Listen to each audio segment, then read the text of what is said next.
নমস্কাৰ। এইকেইদিন আমি ম্যানমাৰৰ ভূমিকম্পৰ যি খবৰ পাই আছোঁ বা তাৰ ছবিসমূহ দেখি আছোঁ ভূমিকম্পৰ ক্ষতিগ্ৰস্তৰ, সেই ছবিসমূহ দেখি এটা কথাই বাৰে বাৰে মনত পৰিছে। আমি গুজৰাটত থাকোঁতে যেতিয়া গুজৰাটত ভূমিকম্প হৈছিল, আপোনালোকে সকলোৱে জানে যিটো ভূমিকম্প ভুজ ভূমিকম্প নামেই ফেমাছ আছিল, সেই ভূমিকম্পটোৰ কথা বাৰে বাৰে মোৰ মনলৈ আহি আছে। ৰাতি শুওঁতেও মোৰ সেইখিনি সময়ত আমাৰ কি অৱস্থা হৈছিল সেই বিষয়ে বাৰে বাৰে মনত পৰি আছে। সেইকাৰণে ভাবিছোঁ আজি এই বিষয়ে আপোনালোকৰ লগত কিছু কথা আলোচনা কৰোঁ বুলি। 2001 চনত গুজৰাটত ভূমিকম্পটো হৈছিল। 26 জানুৱাৰী আছিল সেইদিনা।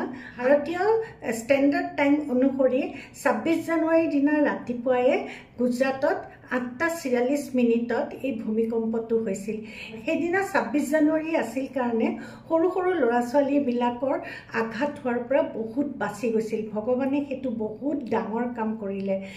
ভগৱানে সেইখিনি সময়ত সৰু ল'ৰা ছোৱালীক বহুত বচাই দিলে কাৰণ সকলো ল'ৰা ছোৱালীয়ে সেইদিনা ফিল্ডলৈ গৈছিল 26 জানুৱাৰী গণতন্ত্ৰ দিৱস পালন কৰিবৰ কাৰণে, আৰু আমিও সেইদিনা ফিল্ডলৈ গৈছিলোঁ। আমি গুজৰাটত সেইখিনি সময়ত ধাংধা ঠাইখনত আছিলোঁ, আৰু সেইদিনা মোৰ ছোৱালীয়ে গণতন্ত্ৰ দিৱসৰ ওপৰত এটা লেকচাৰ দিবৰ কাৰণে আমি চব গৈছিলোঁ। মোৰ হাজবেণ্ড ঘৰত নাছিলে, তেওঁলোকৰ এক্সাৰচাইজ চলি আছিলে। সেই সময়ত ইণ্ডিয়ান আৰ্মিৰ ৰাজস্থান ডেজাৰ্ট এৰিয়াত যুদ্ধ অভ্যাস চলি আছিলে, যিটোক নেকি এক্সাৰচাইজ বুলি কয়।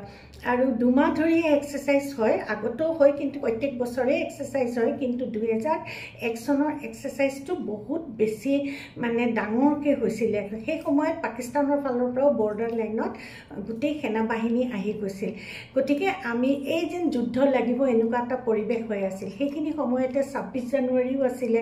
গতিকে আমাৰ ঘৰত এওঁ নাছিলে, এওঁ ফিল্ড এম্বুলেঞ্চৰ চিঅ' আছিল। গতিকে গোটেই ইউনিটটোক লৈ পেলাই এওঁ সেই ৰাজস্থানৰ বৰ্ডাৰ এৰিয়ালৈ মুভ কৰিছিলে। কাৰণ ফিল্ড এম্বুলেঞ্চ কি গোটেই এখন মোবাইল হস্পিটেল হয়। তাত চব থাকে, এক্সৰেৰ পৰা অপাৰেশ্যন OT পৰা আদি কৰি মানুহ থাকিব পৰা গোটেই এখন হস্পিটেল, কিন্তু মোবাইল অৱস্থাত থাকে, ইফালৰ পৰা সিফালে লৈ ফুৰিব পাৰি। গতিকে তেওঁ সেই গোটেই হস্পিটেলখন লৈ পেলাই গোটেই ইউনিটটোক লৈ ৰাজস্থান বৰ্ডাৰৰ ফালে এক্সাৰচাইজত গৈছিল। গতিকে ঘৰত আছিলোঁ মই, 2জনী ছোৱালী, আৰু আমাৰ যি সেৱাদাৰ এইবিলাক আছিলে তেওঁলোকৰ অলপ দূৰত ৰুমটো আছিলে। বহুত ডাঙৰ এৰিয়া আছিলে, আমাৰ ব্ৰিটিছ টাইপৰ ঘৰ আছিলে। গতিকে তাহাঁত অলপ দূৰত আছিল। এজনী ছোৱালী তেতিয়া মেট্ৰিক দিব, এজনীয়ে 12 দিব। গতিকে বহুত পঢ়া শুনাও চলি আছিলে। তাহাঁতে চেণ্ট্ৰেল স্কুলত পঢ়িছিল, আৰু মোৰ ছোৱালীয়ে 26 জানুৱাৰীৰ দিনা গণতন্ত্ৰ দিৱসৰ ওপৰত ভাষণ দিব বুলি শুনিবলৈ গৈছিলোঁ। আৰু মোৰ লগত ছিগনেলৰ যিজন নেবাৰৰ চিঅ'ৰ ঘৈণীয়েক আছিলে, মিছেছ সিং বুলি, তেওঁ গৈছিলে, আৰু বেলেগ অফিচাৰৰ ঘৈণীয়েকবিলাকো গৈছিল। তেনেকৈ চব গৈছিলে আৰ্মিৰ মানুহখিনি।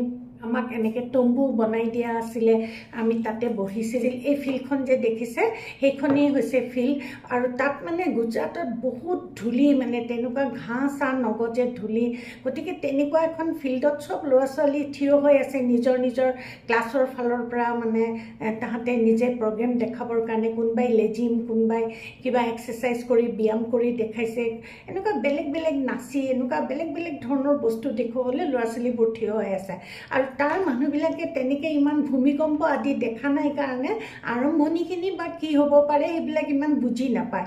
মোৰ লগত যোৱা মানুহজনীও বুজি নাপায়। মোৰ ছোৱালীয়েতো তেতিয়ালৈকে ভূমিকম্পৰ অনুভৱেই কৰা নাছিলে, ভূমিকম্প হ'লে কেনেকুৱা হয়।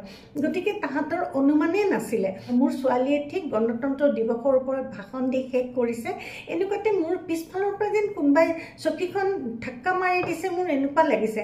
মই পিছলৈ ঘূৰি চাইছোঁ, সৰু ল'ৰা ছোৱালীয়ে ধাক্কা মাৰা বুলি ভাবিলোঁ স্কুলৰ। পিছলৈ ঘূৰি চাইছোঁ, দেখোন কোনো ধাক্কা মাৰা নাই। তাৰপিছত আকৌ জোৰত ধাক্কা মাৰিছে।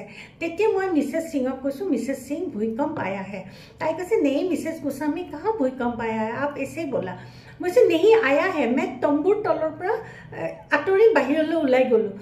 তাৰপিছত এনেকুৱা ধম ধম ধম ধম ধম ধম ধম ধম ধম ধম ধমকৈ শব্দ এটা হৈছে, আপোনালোকে ভাবি ভাবিবই নোৱাৰে আৰু এই ফিল্ডখন যে দেখিছে ফিল্ডখনৰ সেই গছ গছনি সিটো ফালৰ পৰা গোটেই ধোঁৱা ধোঁৱা হৈ গৈছে আৰু কাউৰীবিলাকে কাঁ কাঁ কাঁ কাঁকে চিঞৰিছে চৰাইবিলাকে চিঞৰিছে গোটেই মই নিজে দেখিছোঁ এই প্লেগ্ৰাউণ্ডখন মানে একদম ওপৰ নিচে এনেকুৱা হৈ গৈছে মই এনেকুৱা হোৱা দেখা নাছিলোঁ এই ভূমিকম্পটো 7.6 ৰেক্টেল স্কেলত আছিলে গতিকে কিমান জোৰত মায়ানমাৰত যেনেকুৱা হৈছে ঠিক তেনেকুৱা হৈছে ইমান জোৰত কঁপনি উঠিছে আমিতো প্ৰথমতে ভাবিছোঁ ইমান জোৰততো ভূমিকম্প আহিবই নোৱাৰে পাক্কা এই পাকিস্তানে এটেক কৰিছে কিবা বোম চম পেলাই দিছে চবেই ভয় খাইছে ল'ৰা ছোৱালীবোৰ ফিল্ডৰ ইফালৰ পৰা সিফালে দৌৰিছে মাকবিলাক গোটেই ফিল্ডৰ মাজলৈ ল'ৰা ছোৱালী হ'বৰ কাৰণে দৌৰ মাৰিছে আৰু ধূলি উৰি গৈছে গোটেই ধাৰাম ধাৰামকৈ আইনাবোৰ ভাঙাৰ শব্দ হৈছে আমি মানে ভাবিব পৰা নাই মই দৌৰি গৈ মোৰ ছোৱালীৰ হাতত ধৰিছোঁ তাই ক্লাছ 10ৰ ছোৱালী ডাঙৰ ছোৱালী তথাপি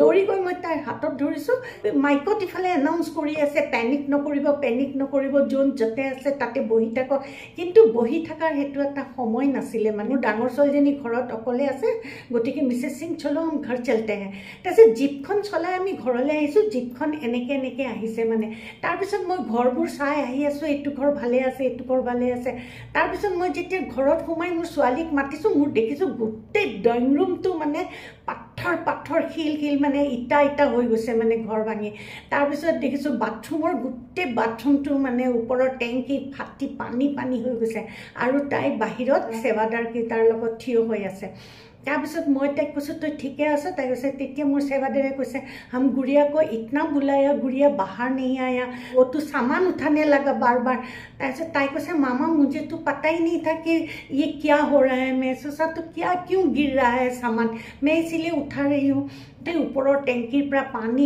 পৰি গোটেই বাহিৰখন পানী হৈ গৈছে তাৰপিছত আৰু এনেকুৱাতে আকৌ চৰকাৰৰ ফালৰ পৰা গাড়ী ৰাস্তাই গাড়ী গৈ মানে এনাউন্স কৰি আছে যে ঘৰৰ ভিতৰত কোনো নাথাকিবি সব বাহিৰলৈ ওলাই আহ ভূমিকম্পটোৰ যিটো চেণ্টাৰ আছিলে সেইটো কাছ ডিষ্ট্ৰিক্টৰ সাব ডিভিজনেল বচাও ওচৰৰ গাঁও এখনত চৌবাৰী বুলি গাঁও এখনত সেই চেণ্টাৰটো আছিলে ভূমিকম্পৰ আৰু এই ভূমিকম্পটোৰ পৃথিৱীৰ পৰা 17 কিলোমিটাৰ ভূমিৰ তলত মানে হৈছিলে জুকাৰটো কিন্তু ইমান বেছি ডাঙৰ আছিলে 7.6 আছিল আৰু মায়ানমাৰতো 7.7 হয় গতিকে প্ৰায় একে সমান গতিকে কেনেকুৱা এটা অৱস্থা হৈছে গোটেই গাঁওখন ভাঙি চেছ বুঢ়া হৈ গৈছে আৰু তাৰপিছত আৰু এনেকুৱাতে আৰ্মিৰ হেল্প বিচাৰিছে আৰ্মিটো 26 জানুৱাৰী পাতে মিটিং চিটিং হৈ আছিলে এনেকুৱাতে মানে তেওঁলোকে খবৰ পালে যে তেওঁলোকক বচাওলৈ মানে মুভ কৰিব দিছে চেন্ট্ৰেল গভৰ্ণমেণ্টৰ পৰা খবৰ আহিছে যে আপোনালোক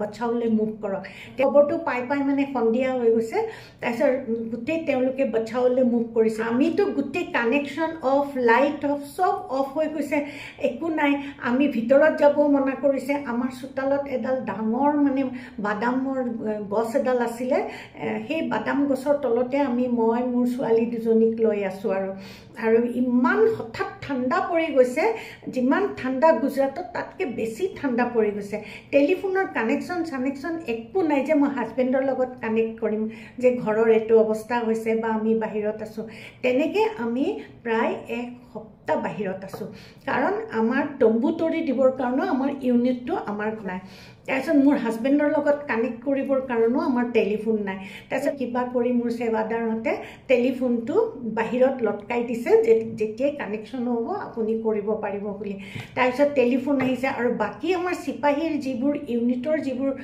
মানে ফেমিলি আছিল তাহাঁতৰো হুলস্থুল লাগি গৈছে ইপিনে মই গোটেই ইউনিটটোৰে চিঞৰ ঘৈণীয়েক গতিকে মই তাহাঁতকো চাব লাগে মই এতিয়া তাহাঁতকে চাওঁনে মোৰ ছোৱালীৰ কথা ভাবোঁ এনেকুৱা লাগিছে তাৰপিছত এসপ্তাহ হোৱাৰ পিছত মই ঘৰৰ ভিতৰলৈ গৈ চেক দুখন এওঁ দি থৈ গৈছিল 2 মাহৰ কাৰণে আৰু তেতিয়াতো ইমান এটিএম ওচৰত নাছিলে মই চেক দুখন আৰু অলপ এটা মগ গৰম কাপোৰ বা দুযোৰ কাপোৰ এনেকৈ লৈ গাড়ীখনত থৈ গাড়ীখন মই গেটৰ ফালে মানে মুভ কৰি দিছোঁ যাতে মই কিবা এটা হ'লে এই ঘৰটো যদি ভাঙি যায় আমি গাড়ীখন লৈ পেলাই অলপ ওলাই যাব পাৰোঁ বাহিৰলৈ ক'ৰবাত ঠিক তেনেকুৱা কৰি মই গাড়ীখন ৰেডি কৰি ৰাখিছোঁ যে মই গাড়ীখন লৈ ওলাই যাম কিন্তু এসপ্তাহৰ মূৰত মোৰ হাজবেণ্ডে বছাওৰ পৰা তম্বু পঠাই দিছে 2টা।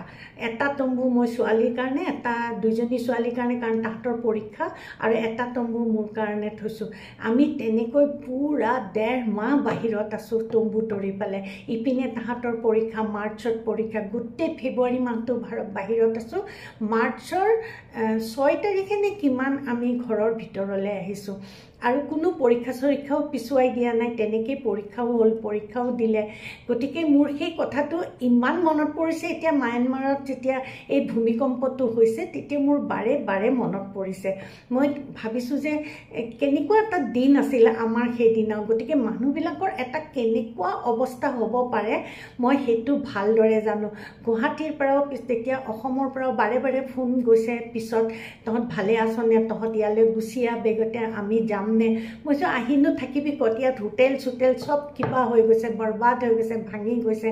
আমাৰ ঘৰৰো অৱস্থা নাই, মানে তেনেকুৱা অৱস্থাত আমি বাহিৰত জুই ধৰি ধৰি ধৰি ধৰি এসপ্তাহ তেনেকৈ থাকিলোঁ। তাৰপিছত তম্বুৰ তলত আছোঁ। মোৰ এতিয়াও মনত পৰে, মই প্ৰথম তেতিয়া তেনেকৈ টিভি চিৰিয়েল চাবলৈ আৰম্ভ কৰিছিলোঁ, সাছ ভি কভি বহু থি বুলি, কাৰণ কৰিবলৈ একোৱেই নাছিলে।